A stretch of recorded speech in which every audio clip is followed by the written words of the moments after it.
le placement sous mandat de dépôt pour faux et usage de faux du secrétaire général du syndicat des assurances, des banques et établissements financiers Amadou Ba devient une épine dans le pied des Maliens. Suite à son arrestation le mercredi 5 juin, son syndicat a déclenché jeudi une grève de 72 heures.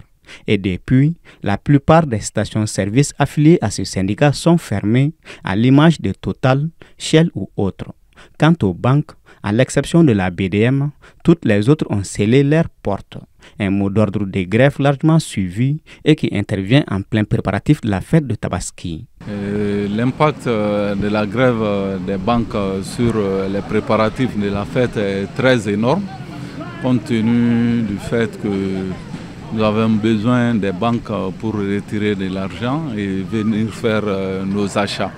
Donc cela impacte énormément nos préparatifs parce que les opérations financières sont liées aux banques.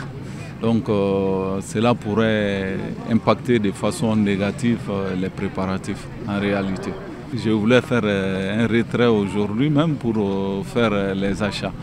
Donc avec cette grève, je n'ai pas pu faire de retrait.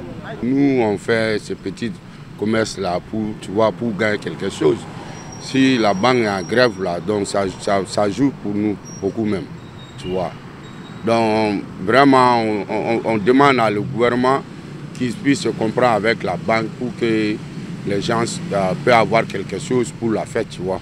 Parce que, tu sais, j'ai une famille à nourrir, tu vois. J'ai ma famille, tu vois, bon. Même il y a des amis aussi qui sont en train de se plaindre, tu vois, à propos de ces grèves-là.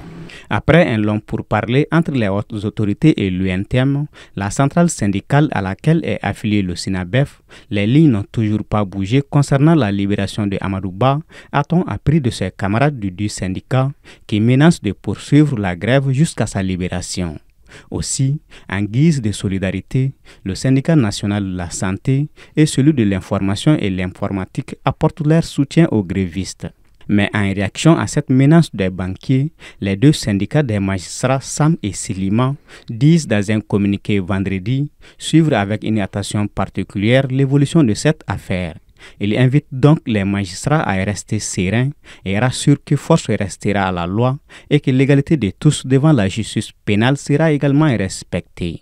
Dans ce contexte de climat tendu entre magistrats et banquiers, la fête qui s'approche à grands pas serait un cauchemar pour des milliers de familles en manque de liquidité pour les achats.